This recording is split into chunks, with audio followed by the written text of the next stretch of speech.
क्या नाम आपका? मेरा नाम वेद मित्र है। तो सर आपका क्या मिशन है और हम आपसे कई बार मिल चुके हैं और आपको हम देखते हैं कि आप स्कूल, कॉलेज, यूनिवर्सिटी और जो कोर्ट और जो गवर्नमेंट जो जितने भी डिपार्टमेंट होते हैं उनमें बुकें बेचते हैं, लोगों को बुकों के बारे में बताते हैं। जी। तो सर आप थोड़ा सा अपने बारे में बताइए और आपका क्या मिशन, आप किस लिए काम कर रहे हैं सर?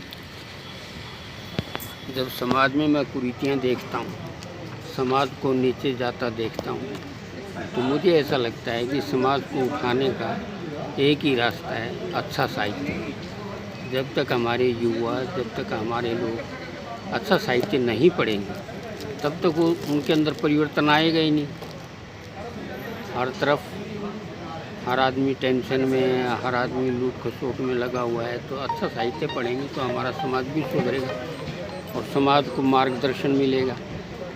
तो इस तरह धीरे धीरे समाज के अंदर परिवर्तन आएगा। तो हज़ारों किताबें हैं, हज़ारों विषयों पे हैं, सबको हर तरह की किताब पढ़नी चाहिए, चाहे वो समाज के ऊपर है, चाहे वो राजनीति पे है, चाहे वो धर्म पे है, धर्म पर है। जितना साहित्य पढ़ोगे उतना ही आपकी समझ खुलेगी, उतना ही आप विकसित होंगे, उतना ही समाज को आप मार्गदर्शन दे पाओगे।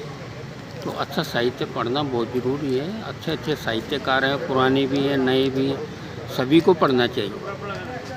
पढ़ो, अपनी बुद्धि से समझो और आगे बढ़ो। अपने आप को सुधारना है। कल जहाँ पर खड़े थे, आपकी चेतना का लेवल उससे ऊपर होना चाहिए, ये ज़रूरी है। अपनी प्रोग्रेस खुद ही चेक करो, अपने आप को देखो कि कल जहाँ पे मेरी चेतना का लेवल था, क्या मैं उससे ऊपर उठा। तो साहित्य पढ़ना बहुत ज़रूरी है। उसके लिए टाइम मैनेजमेंट करिए कि भी कम से कम आधा घंटा, 1 घंटा तो ये किताब कोई ना कोई किसी भी विषय पे ज़रूर पढ़ें, तब जाकर के आपके भीतर परिवर्तन आएगा। और जीवन संवारने के लिए आदमी इतना कुछ कर रहा है, तो साहित्य उसमें बहुत सहयोगी है, बहुत प्रेरणा मिलती है उससे। तो अच्छा साहित्य जितना आप पढ़ सकेंगे, बहुत सारे राइटर हैं, मोटिवेशनल किताबें हैं, स्पिरिचुअल किताबें हैं और साहित्य पे भी अच्छे अच्छे लेखक हैं, उन सबको पढ़ना चाहिए। जब आप उनको पूरा पढ़ोगे तो आपके भीतर बहुत भारी परिवर्तन आएगा, आपकी सोच बदलेगी, समाज के अंदर क्या कुरीतियाँ हैं, क्या बुराइयाँ हैं, इनका समाधान क्या हो सकता है, इसके बारे में आप सोच पाएंगे। तो जितना आपका सोच विचार का दायरा बड़ा होगा, उतना ही आप उसके बारे में, उस समस्या के बारे में हर तरफ से सोच सकेंगे, समझ सकेंगे और उसका कारण क्या है और उसका निवारण क्या है। तभी आप समझ पाएंगे। जितना आपका ज्ञान विस्तृत होगा, उतना ही आप समझ पाओगे। सर आपने कितनी बुकें पढ़ी हैं? मैंने हज़ारों किताबें पढ़ दी 35 साल में, हर तरह के विषय की। और मैं ओशो से जुड़ा हूँ, हर तरह का साहित्य पढ़ता हूँ। ध्यान मेडिटेशन भी करता हूँ। एक ध्यान मेडिटेशन ये part and parcel of life, जीवन का सबसे अहम है। जब तक आप ध्यान योग नहीं करोगे, तब तक आपका मन शांत भी नहीं होगा और अपनी भावनाएं भी कंट्रोल में नहीं कर पाओगे, लाइफ को चैनलाइज कर ही नहीं पाओगे। तो एनर्जी जब तक आपकी चैनलाइज नहीं होगी, एक मिशन बना के आप चलिए, एनर्जी को चैनलाइज करिए, सफलता अवश्य मिलेगी। और यंग एज के लिए, नौजवानों के लिए तो बहुत अहम part and parcel of life, ये जीवन का बहुत बड़ा अच्छा अंग है कि इसमें आप जितना अपने आप को उठा सकें, संभाल सकें, सुधार सकें, पूरा खींच के ले जीवन।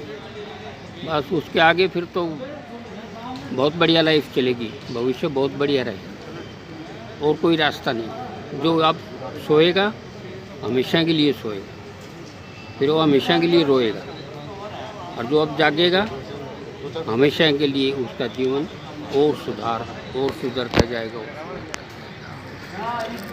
आज का युवा है ज़्यादातर वो सोशल मीडिया पे, यूट्यूब पे और इन चीज़ों पे अपना टाइम ज़्यादा वेस्ट करता है। बुकें आजकल के युवा बहुत कम पढ़ते हैं। एक तो यूट्यूब पे जितना भी आप फेसबुक है, यूट्यूब है, इन पे लगे रहते हैं। एक तो उनसे आंखें खराब, दिमाग पे ज़्यादा प्रेशर पड़ता है। और जिस किताब के साथ आप किताब को अगर आप लेकर के पढ़ें प्रिंट मीडिया और प्रिंट मतलब साहित्य को अगर आप पढ़ते हैं तो उससे वो चीज़ आपके भीतर उतर जाती है, आँखों पे दबाव कम पड़ता है और मानसिक स्तर पे, और कहीं भी अकेले में किताब लेके अपना कहीं भी पढ़ सकते हैं। तो प्रिंट मीडिया ज़्यादा बढ़िया है पढ़ने के लिए, याददाश्त बढ़ाने के लिए प्रिंट मीडिया बहुत बढ़िया है। सर आप के कितने सालों से इस तरह के जो बुक है जो अलग अलग डिपार्टमेंटों में, अलग अलग विभागों में, अलग अलग शहरों में जाके डेट बेचते हैं? 40 साल हो गए। मेरा मिशन है कि साहित्य का प्रचार किया जाए समाज में।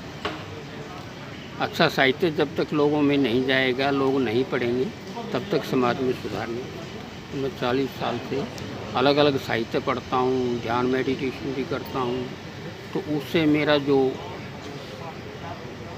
मेरी जो विचारधारा है उसमें बहुत भारी परिवर्तन है। ये सारा साहित्य पढ़ कर के ही हुआ है। साहित्य पढ़ना बहुत जरूरी है। आपको क्या लगता है कि आप इस तरह के मिशनों से युवाओं को और देश में जो जितनी भी समस्याएं हैं उनको दूर कर पाएंगे कहीं ना कहीं अपने इस मिशन को के साथ? इसमें तो कि जो साहित्य पढ़ेगा, मतलब एक आदमी अगर सुधरता है तो उससे धीरे धीरे दूसरा सुधरेगा, तीसरा, समाज में ऐसे ही तो परिवर्तन आएगा। क्योंकि जो बेसिक यूनिट तो आदमी है, अगर आदमी परिवर्तित हो जाए तो समाज परिवर्तित होगा ही। समाज में ऐसे परिवर्तन आएगा तो इस तरह पूरे समाज के अंदर परिवर्तन लाने के लिए फिर क्रांति करो, फिर खून ब्लड शेड होता है, खून खराबे होते हैं, इस तरह से तो बहुत मुश्किल हो जाती है। एक एक आदमी में अगर भीतर परिवर्तन आ जाता है तो ये परिवर्तन बिना खून खराबे के होगा और बिल्कुल स्लोली होगा।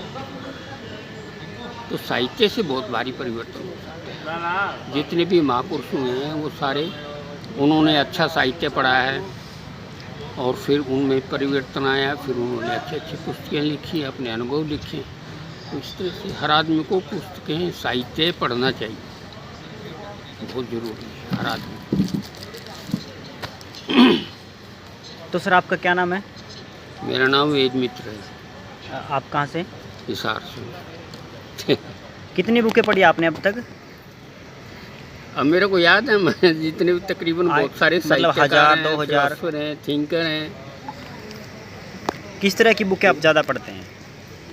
मैं हर तरह की अच्छी किताबें पढ़ लेता हूँ, कहानियों वाली भी पढ़ लेता हूँ, और अध्यात्म पे मेरा बेंट ऑफ माइंड जो है ना, अध्यात्म पे ज़्यादा जोर है।